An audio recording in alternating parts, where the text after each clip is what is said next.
Everyone welcome to UPSC पे चर्चा with विशाल। तो आज हम स्टार्ट करते हैं पीएमएफआईएस का चैप्टर नंबर 15 जो कि है plastic pollution, solid hazardous and e waste के बारे में। तो आप अगर देखेंगे तो 7 डिफरेंट टाइप ऑफ प्लास्टिक होते हैं। एक होता है पॉलीथीन, टेरेपैथिलेट जिसको पीईटीई बोलते हैं, ठीक।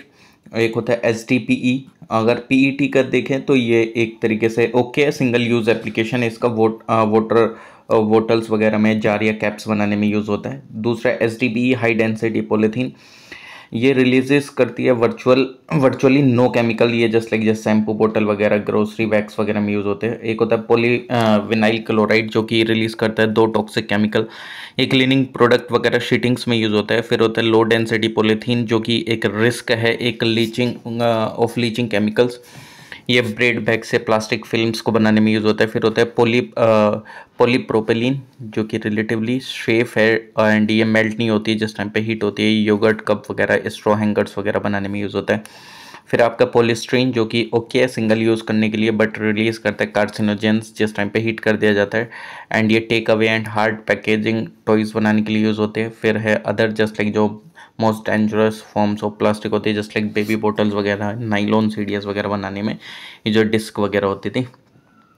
प्लास्टिक पॉल्यूशन एक एक्यूमुलेशन है प्लास्टिक ऑब्जेक्ट्स का, बेसिकली पार्टिकल्स का एक अर्थ के एनवायरनमेंट में जो कि एडवर्सली इफेक्ट करता है ह्यूमंस, वाइल्ड लाइफ को एंड हैबिटेट को। ग्लोबली 270 मिलियन टन जो प्लास्टिक प्रोड्यूस होती है, 275 मेट्रिक टन जो प्लास्टिक वेस्ट है वो जनरेट होता है ईयरली, और अप टू 8 से 12 मेट्रिक टन जो प्लास्टिक आर्ट थ्रू आउट ये एंटर करते हैं हमारे वर्ल्ड के ओशन में ईयरली। जो प्लास्टिक फ्रेगमेंट्स है वो फाउंड हुए हैं even in the guts of animals के जो कि रहते हैं लगभग मोर देन 10 किलोमीटर हमारे ओशन सरफेस के अंदर, ठीक।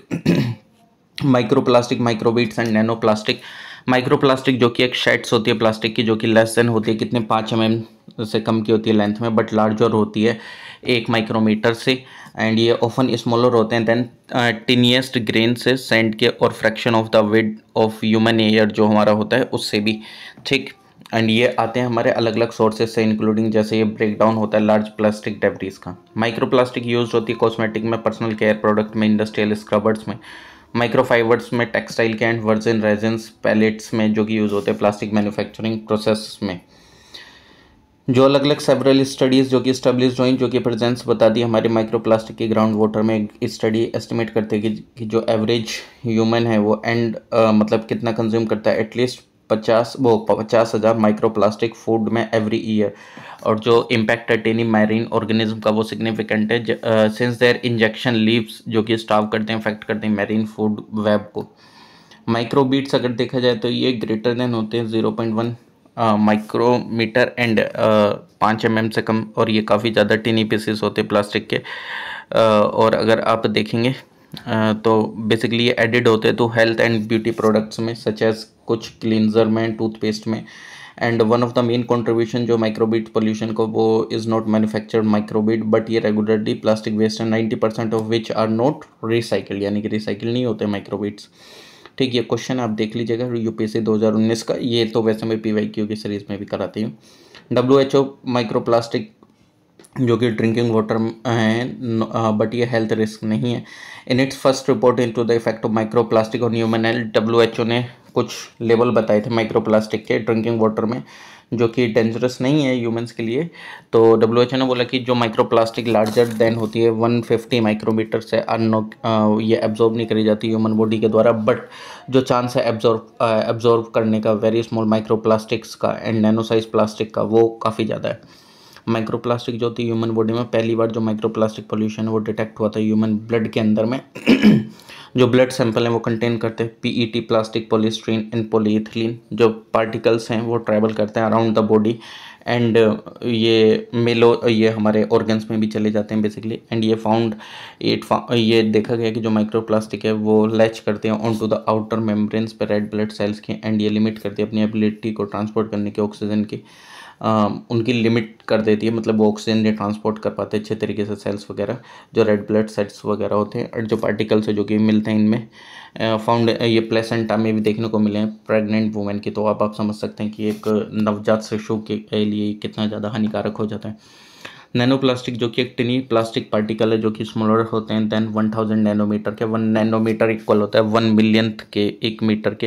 एंड ये पास होते हैं हमारे थ्रू साइकोलॉजिकल बैरियर्स के थ्रू एंड एंटर करते हैं ऑर्गेनिज्म में। एंड जो प्राइमरी नैनो प्लास्टिक है ये इंटेंशनली प्रोड्यूस होते हैं, यूज़ होते हैं अलग अलग प्रोडक्ट में, सच एज जैसे cosmetic washing powder, research and diagnostic में। सेकेंडरी नैनो पार्टिकल ये फॉर्म होते हैं एनवायरनमेंट में, स्पेशली रिवर्स में, ओशन में। एंड ये फ्रेगमेंट करके लार्जर पीसेस को प्लास्टिक के। नैनो प्लास्टिक जो अगर आप देखेंगे ह्यूमन फूड चेन में, जो नैनो प्लास्टिक है वो ट्रैवल करते हैं ह्यूमन फूड वेब में, प्लांट्स के थ्रू, इंसेक्ट के थ्रू, इवन फिश के थ्रू। नैनो प्लास्टिक जो होती है फ्रॉम द सॉइल्स, ये रूट्स में were taken up to the roots of the plant, मतलब रूट्स में आती है, एक्यूमुलेट होती है फिर वो लीव्स में। और जो फिशिश एंड जो मैमल्स हैं, जो लीवर कंटेन करता है higher concentration nano plastic, and ये इंडिकेट करता है कि जो लीवर है वो प्राइमरी टारगेट टिश्यू होता है हमारे इन्वर्टिब्रेट्स में। मेजर प्लास्टिक यूज़ अगर देखा जाए तो पॉलीइथिलीन टेरिफेथलेट यानी कि पीईटी प्लास्टिक, जो कि एक केमिकल नेम है पॉलिस्टर का। एंड ये clear strong light weight plastic है जो कि वाइडली यूज होता है पैकेजिंग करने के लिए फूड्स एंड बेवरेजेस का, specially convenience sized soft drink, juices वगैरह में, वाटर या कुकिंग ऑयल्स वगैरह में। पेट जो कि एंटायरली रिसाइकलेबल है, ये ईजिली आइडेंटिफाइड करी जाती हैं। ठीक, इन द ट्रायंगुलर, मतलब वो जो अभी आपको ऊपर दिखाया था 1 कोड जिसका दे रखा था ऊपर अभी स्टार्टिंग में, ठीक, वो आप देख सकते ही हैं। ये 2022 का क्वेश्चन है, ठीक, वीडियो पोस्ट करके आप पढ़ना चाहे पढ़ सकते हैं। पॉलीथीन ये एक मोस्ट कॉमन प्लास्टिक है जो कि यूज़ होती है आज के रोज़मर्रा के जीवन में। ये जो बनी हुई होती है पॉलीमराइजेशन करके इथाइलिन का, जो कि C2H4 है, एक गैसियस हाइड्रोकार्बन है जो कि कॉमनली प्रोड्यूस होता है इथेन क्रैकिंग के थ्रू, एक प्रिंसिपल कॉन्स्टिट्यूएंट है नेचुरल गैस का। पॉलीथिलीन जो कि एक पॉलीमर है जो कि प्राइमरली यूज़ होता है पैकेजिंग के लिए, plastic bags, film and Jio membranes containers including bottles वगैरह में। एंड ये एक it is of low strength का होता है, हार्डनेस एंड रिजिडिटी होती है, बट एक हाई डक्टेबिलिटी देखने को मिलेगी, इम्पैक्ट करती है स्ट्रेंथ को एंड लो फ्रिक्शन को। पॉलीथिलीन जो कि ये is not readily biodegradable, but ये एक्यूमुलेट होती है इन सेल्स में। हाउएवर जो सेवरल स्पीसीज बैक्टीरिया की वो डिग्रेड करते हैं पॉलीथीन को। एंड इसको आप रीड करा जाता है पीई करके प्रोडक्ट पर, अगर आप देखें तो इसका मतलब ये कि उसमें पॉलीथिलीन है। ओके, ठीक, आ गया था पॉलीस्ट्रीन। पॉलीस्ट्रीन एक सिंथेटिक एरोमेटिक हाइड्रोकार्बन पॉलीमर है जो कि बना हुआ होता है मोनोमर से, जिसको जाना जाता है स्टाइरिन के नाम से। पॉलीस्ट्रीन जो कि एक हार्ड सॉलिड वर्सेटाइल प्लास्टिक है जो कि यूज़ होता है अलग अलग चीज़ों के लिए, वेरियस कंज्यूमर प्रोडक्ट के लिए ओफनली यूज़ होता है प्रोडक्ट में, जो कि रिक्वायर करता है क्लैरिटी, जैसे कि food packaging and laboratory ware वगैरह। जिस टाइम पे कंबाइन होता है वेरियस कलरेंट के साथ, एडिटिव्स के साथ या अदर प्लास्टिक के साथ, तो ये यूज़ होता है बनाने में appliances, electronics, automobile part, toys and gardening करने के लिए पोर्ट्स को। इफेक्ट क्या, प्लास्टिक वेस्ट का इम्पैक्ट क्या होता है हेल्थ पे एंड लाइफ पे। तो जो काफ़ी सारे जो केमिकल यूज़ होते हैं प्रोड्यूस करने में प्लास्टिक में मटेरियल को, उनको जाना जाता है कार्सिनोजेनिक।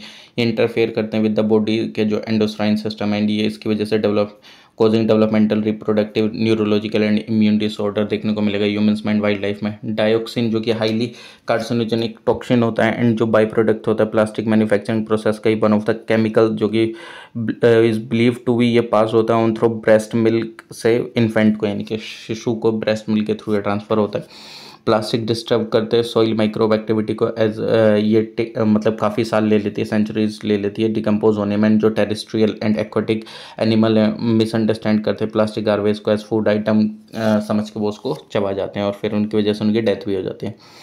इम्पैक्ट के एनवायरनमेंट पे कि जो कन्वेंशनल जो प्लास्टिक है वो राइट फ्रॉम देयर मैन्युफैक्चर के समय से ही फ्रॉम टॉक्सिक मटेरियल जैसे कि बेंजीन एंड विनाइल हाइड्रोक्लोराइड, इनका जो डिस्पोजल है एक सिग्निफिकेंट प्रॉब्लम है। जो प्राइमरी एमिशन होता है प्लास्टिक पोल्यूशन से, प्रोडक्शन से, प्रोसेस जो कि इंक्लूड करता है sulphur oxide, nitrous oxide, methanol, ethylene oxide and VOC। जो बर्निंग होती है प्लास्टिक के, स्पेशली PVC रिलीज करते हैं डाइऑक्साइड फ्यूरन एटमॉस्फेयर के अंदर में। ठीक, डायोक्सिन जो कि बिलोंग करता है सो कॉल्ड हमारा जो डर्टी डजन होता है, एक ग्रुप है डेंजरस केमिकल का जिसको जाना जाता है परसिस्टेंट ऑर्गेनिक पोल्यूटेंट। एंड जो नेम है डायोक्सिन, ये ऑफन यूज होता है family of structurally and chemically related है। ये किससे, polychlorinated di benzo para dioxin and polychlorinated benzofurans से। ठीक, विनाइल क्लोराइड जो कि आर्टिफिशियली प्रोड्यूस्ड है कलरलेस गैस है जो कि बर्न होती है इजीली, एंड ये यूज़ होती है प्राइमरली बनाने के लिए पॉलीविनाइल क्लोराइड, एक हार्ड प्लास्टिक रेजेंस है जो कि यूज़ होता है बनाने के लिए अलग अलग प्लास्टिक प्रोडक्ट्स को इंक्लूड, जैसे कि pipe, wire and cable coatings and packaging material को। PVC is not a known or suspected carcinogen, but ये एक विनाइल क्लोराइड है। विनाइल क्लोराइड का ऑल्सो प्रोड्यूस होता है as a combustion product tobacco, smoke वगैरह में एंड इन्वायरमेंट में। जो हाईएस्ट लेवल है विनाइल क्लोराइड का वो एक फाउंड होता है in the air ground factories में, जो कि प्रोड्यूस करता है विनाइल प्रोडक्ट को। विनाइल क्लोराइड एक्सपोजर जो कि एसोसिएटेड है विद एन इंक्रीज कर देता है ये रिस्क किसका, लिवर कैंसर का, ब्रेन एंड लंग कैंसर का एंड लिम्फोमा एंड ल्यूकेमिया का। जो plastic can contaminate food stuff, क्योंकि उसके अंदर में केमिकल लीचिंग होती है फूड्स के अंदर में, बेवरेजेस के। और जो कुछ केमिकल्स होते हैं प्लास्टिक में जो कि इंक्लूड करते हैं पॉलीकार्बोनेट, जो कि लीड करते हैं क्या, लीच करते हैं बिस्फेनोल ए को, जो कि इंड्यूस करता है infertility, obesity and heart disease वगैरह and type 3 diabetes and cancer वगैरह। जो पोलिस्ट्रीन है जो कि लीच करता है स्टाइरिन को, एंड पॉलीविनाइल क्लोराइड जो कि ब्रेक करता है इसको विनाइल क्लोराइड में। केयरलेस डिस्पोजल होता है प्लास्टिक बैग्स का, चौक ट्रेन जो कि चौक कर देता है ड्रेन्स को, ब्लॉक कर देता है पोरोसिटी को सॉइल की, एंड हिंडर कर देता है ग्राउंड वाटर रिचार्ज वगैरह को भी। नेक्स्ट है कि जो प्लास्टिक वेस्ट मैनेजमेंट रूल्स हैं 2016 के, जो कि गवर्नमेंट ऑफ इंडिया ने नोटिफाइड करे थे 2016 के रूल्स इन प्लेस ऑफ, जो कि पहले कौन से रूल चलते थे, plastic waste management and handling rule 2011। इसने एक्सटेंड करा कि जो रूल्स हैं जितने भी ऑल विलेजेस हैं जो कि अर्लियर एडमिसेबल थे अप टू मिनिमल एरियाज़ के लिए, ठीक, तो इसने सारे विलेजेस को मतलब इंक्लूड करा एक तरीके से। जो 2016 के रूल थे उन्होंने इंक्रीज करा जो मिनिमम थिकनेस थी प्लास्टिक कैरी बैग्स की 40 से 50 माइक्रोन एंड स्टिपुलेटेड मिनिमम जो थिकनेस थी 50 माइक्रोन की फॉर प्लास्टिक सीट्स। ठीक, सैचेट्स जो कि बने हुए होते थे प्लास्टिक मटेरियल के यूज़ होते हैं, ये स्टोर करने के, पैकेजिंग और सेलिंग करने के लिए गुटखा, टबैको और पान मसाला उनको प्रोवाइड करा गया। एक्सटेंडेड प्रोड्यूसर रेस्पॉन्सिबिलिटी, इसका मतलब क्या है कि ईपीआर जो कि रेस्पॉन्सिबिलिटी डालता है प्रोड्यूसर पे, जनरेटर पर एंड ब्रांड ओनर पे वेस्ट मैनेजमेंट के प्रति, एंड कलेक्ट करता है एंड कलेक्ट बैक सिस्टम, यानी कि प्रोड्यूसर की रेस्पॉन्सिबिलिटी है उस सबको कलेक्ट भी करना एक तरीके से। प्लास्टिक वेस्ट मैनेजमेंट फ़ी कलेक्शन जो कि ये होती है थ्रू प्री रजिस्ट्रेशन होता है प्रोड्यूसर का, इंपोर्टर का, प्लास्टिक कैरी बैग्स वगैरह, मल्टी लेयर्ड पैकेजिंग का, इन्वेंटर सेलिंग का इस्टेब्लिश करने के लिए वेस्ट मैनेजमेंट सिस्टम को। रेस्पॉन्सिबिलिटी क्या है, जो लोकल बॉडीज़ है वो भी रेस्पॉन्सिबल है सेटअप करने के लिए, ऑपरेशनलाइजेशन करने के लिए, कोऑर्डिनेशन करने के लिए वेस्ट मैनेजमेंट सिस्टम के साथ, एंड परफॉर्म करने के लिए एसोसिएटेड फंक्शन। जो रिटेलर्स हैं और जो स्ट्रीट वेंडर्स हैं वो सेल नहीं करेंगे, प्रोवाइड नहीं करेंगे कॉमोडिटीज़, प्लास्टिक शीट वगैरह आपने देखा होगा ना, प्लास्टिक पॉलीथीन वगैरह ये सब बंद हो गई थी, मल्टी लेयर पैकेजिंग वगैरह वाली चीज़ें नहीं प्रोवाइड करेंगे यदि, और अगर ऐसा करते हैं तो उन पर फाइन लगाया जाएगा। रीयूज़ करा जाना चाहिए प्लास्टिक वेस्ट का, यानी कि जो एक्सप्लोरिंग ऑप्शन है for the reuse of plastic, जो कि वेरियस एप्लीकेशन आपको देखने को मिल जाएंगे, namely road construction, waste to oil and waste to energy, जो कि एनहेंस करते हैं प्लास्टिक रिसाइकलिंग को। फेजिंग आउट करना है non recyclable multi layered plastic को। 2018 का अमेंडमेंट अगर आप देखेंगे तो जो अमेंडमेंट रूल्स वो ले डाउन करते हैं कि जो फेजिंग आउट है मल्टी लेयर्ड प्लास्टिक का वो एप्लीकेबल है ओनली टू MLPs, जो कि नॉन रिसाइकलेबल है, नॉन एनर्जी रिकवरेबल है एंड कोई भी अल्टरनेट यूज़ नहीं है। जो अमेंडेड रूल्स हैं जो कि ऑल्सो प्रिस्क्राइब करते हैं कि जो ऑटोमेटेड सेंट्रल रजिस्ट्रेशन सिस्टम है जो कि इवॉल्व हुआ था CPCB के through for the registration of the producer, importer, brand owner. इसने ओमिट करा रूल 15 जो कि एक्सप्लिसिट प्राइसिंग है कैरी बैग्स की, जो कि मेंशन्ड है इन द 2016 रूल्स। 2021 का जो ड्राफ्ट रूल है ये एक्सटेंड करता है एप्लीकेबिलिटी रूल्स की ब्रांड ओनर्स पे, प्लास्टिक वेस्ट प्रोसेसर्स पे, जो कि इंक्लूड करता है रिसाइकलर को प्रोसेसर्स वगैरह पे। जो ड्राफ्ट प्रपोजल्स है उसने बैन करा है कि स्पेसिफिक सिंगल यूज़ प्लास्टिक पे, मतलब आपको पता है ना सिंगल यूज़ प्लास्टिक तो वो बैन ही हो गई थी जनवरी 1 2022 से, एंड इंक्रीज़ कर दिया था जो थिकनेस थी कैरी बैग्स की जो कि बने हुए होते थे वर्जिन प्लास्टिक से टू 120 माइक्रोन 50 माइक्रोन से लेके। और जो plastic waste management amendment rule है 2021 ये नोटिफाइड करा 2021 के रूल जो कि प्रोहिबिट करता है जो कि सिंगल यूज़ प्लास्टिक वगैरह का जुलाई 2022 एंड जो थिकनेस है प्लास्टिक कैरी बैग्स की वो इंक्रीज़ कर देगी 50 से 75 micron from 30 September 2021 and 120 micron जो कि इफेक्ट में आई 31 दिसंबर 2022 से। गाइडलाइन जो थी EPR की वो उनको एक लीगल बैकअप दिया गया, मतलब फ़ाइन वगैरह ये सारी चीज़ें भी हैं भाई। जो प्लास्टिक पैकेजिंग वेस्ट है वो बैंड नहीं हुए और ये कलेक्ट करे जाएंगे, मैनेज करे जाएंगे थ्रू एक्सटेंडेड प्रोड्यूसर रेस्पॉन्सिबिलिटी के थ्रू, जो कि प्रोड्यूसर की रेस्पॉन्सिबिलिटी है इंपोर्टर के एंड ब्रांड ओनर की एज पर द 2016 रूल। जो मिनिस्ट्री है उसने कॉन्स्टिट्यूट करे एक national level task force coordinate करने के मतलब कोऑर्डिनेटेड एफर्ट्स लगाने के लिए, एलिमिनेट करने के लिए, आइडेंटिफाइड करने के लिए सिंगल यूज प्लास्टिक आइटम्स का एंड इफेक्टिव इम्प्लीमेंटेशन करने के लिए प्लास्टिक वेस्ट मैनेजमेंट रूल 2016 का। एंड जो स्टेट यूटीज़ है उसने पूछा कॉन्स्टिट्यूट करने के लिए स्पेशल टास्क फोर्स इसके रिगार्डिंग में भी। ठीक, नेक्स्ट देखते हैं कि जो बैंड प्लास्टिक है, तो अबाइडिंग बाय द रूल जो सीपीसीबी के उसने अनाउंस करा एक list single use plastic item के जो कि कम्प्लीटली बैंड है by the end of June 2022। जो प्लास्टिक स्टिक्स हैं जो कि यूज़ होती हैं ईयरबड्स में, बैलून्स में, एंड कैंडी एंड आइसक्रीम्स में। जो प्लास्टिक कटलरी आइटम्स है जो कि इंक्लूड करते हैं plates, cup, glass, forks, spoons, knives and straws. जो प्लास्टिक पैकेजिंग रैपिंग फिल्म है जो कि यूज होती हैं स्वीट बॉक्सेस में, इन्विटेशन कार्ड्स में, सिगरेट पैकेट्स में। अदर आइटम जैसे कि जो पॉलीस्टीरीन, थर्मोकोल जो कि डेकोरेशन के लिए यूज होता है, पीवीसी बैनर जो कि लेस देन होंगे 100 माइक्रोन एंड प्लास्टिक स्ट्रट्स, तो इन सबको बैन करा गया। नीति आयोग की जो रिपोर्ट है ऑल्टरनेटिव टू प्लास्टिक यानी कि ऑल्टरनेटिव के रिगार्डिंग, तो नीति मतलब अब कोई चीज़ बैन करेगी तो ऑल्टरनेटिव तो आना ही है। ठीक, तो जो मेजर फाइंडिंग्स हैं नीति आयोग की रिपोर्ट की क्या कि इंडिया ने प्रोड्यूस करा 3.47 metric tonne of plastic waste per annum per capita. जो वेस्ट ग्रो हुआ 700 ग्राम से 2500 gram over the last 5 years. जो highest per capita plastic waste generating state है वो गोवा, दिल्ली एंड केरला है। जो lowest per capita plastic waste generating state है Nagaland, Sikkim and Tripura. India ने कलेक्ट करा ओनली 60% अपना प्लास्टिक वेस्ट का, एंड जो 40% रिमेन्स है वो एनवायरनमेंट में ही चला गया। जो ग्लोबल 97 से 99% जो प्लास्टिक है वो ड्राइव होती है फॉसिल फ्यूल फीड स्टॉक से, वाइल जो रिमेनिंग आती है वो कहाँ से, बायो प्लांट बेस्ड प्लास्टिक से। रिकमेंडेशन क्या थी नीति आयोग की रिपोर्ट में, उसने स्ट्रेंथन करा कि इसको वेस्ट मिनिमाइजेशन करना चाहिए ईपीआर के थ्रू, और प्रॉपर लेबलिंग करनी चाहिए, कलेक्शन करना चाहिए कंपोस्टेबल एंड बायोडिग्रेडेबल प्लास्टिक्स का। ठीक, जो कि मतलब लीव नहीं करते हैं टॉक्सिक रेसिड्यू। डेवलप करना चाहिए एडिटिव जो कि बनाते हैं बायोडिग्रेडेबल प्लास्टिक, पोलियोलेफिन्स जो कि एक फैमिली है थर्मोप्लास्टिक्स की जो कि मोल्ड करी जा सकती है हीट के थ्रू, जैसे कि पॉलीप्रोपिलीन जो कि रिजिड प्लास्टिक है यूज होती है प्रोड्यूस करने के लिए एक wide range of plastic product. And जो पॉलीथिलीन जो कि मोस्ट कॉमन प्लास्टिक है इन यूज़ करा जाना चाहिए। बायो प्लास्टिक का जो कि बनी हुई होती है किससे, ऑर्गेनिक रिसोर्सेज से, जैसे कि वेजिटेबल ऑयल्स एंड स्टार्चेस जो कि एक ऑल्टरनेटिव है प्लास्टिक का।